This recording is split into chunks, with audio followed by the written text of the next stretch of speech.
Hi everyone, today we've got another guest athlete featuring in our video, which is all about the snatch. So we're going to go through and have a look at some of his warm-up lifts right through to his max, and then we're going to identify some faults and then suggest some fixes for those faults. The footage that you're seeing at the start here, we had Luca work up to a max, and there was no coaching here. It was just, let's see what he's got. Let's identify the faults and then let's show you how we would fix them.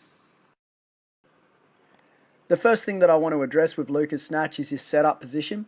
So what I would change here is that I would have his hips a little bit lower than they are so that we could get more leg involvement from the ground. And I also want him to flare his knees apart in order to bring his hips closer to the bar. Next up, if we look at Luca's first pull, from the ground to the knees, you'll see a really dramatic difference between the speed that his hips move at versus the bar. We want that relationship to stay the same. We want those hips, shoulders and bar all to move together from the ground to the knee, and that's going to put you in a good position to accelerate the bar upwards from there on.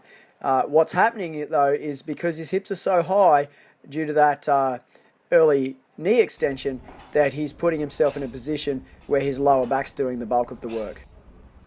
The next phase of movement that we're going to concentrate on is from the knees right up to that fully extended position.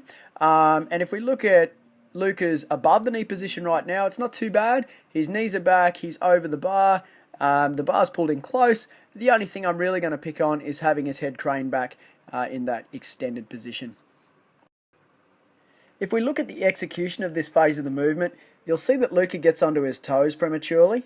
So we want him to stay back on the heels for longer than that. He's got a bit of an early arm pull, and he also could work on getting that bar closer to the body. This angle doesn't show it very well, but there's still quite a gap there between the bar and the hip as it passes through that position.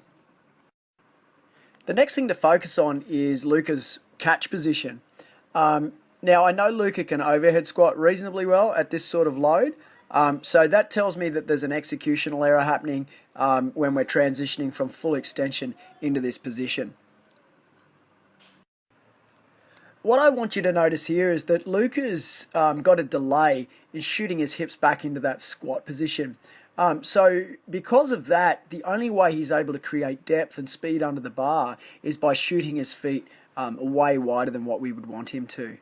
That's then obviously causing problems with balance and stability in the catch.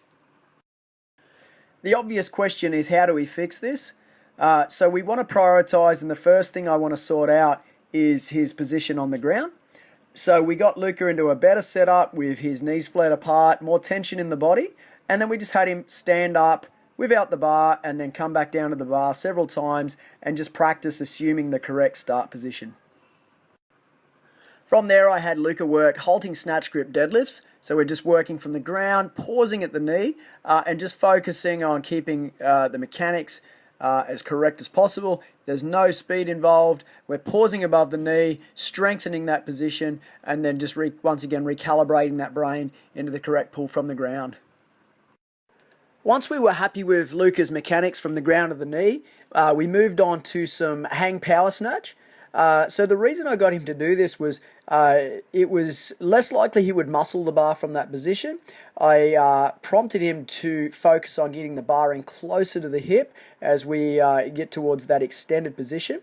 And then I also asked him to pause in the catch. And I'm a big fan of this because it gives you instant feedback.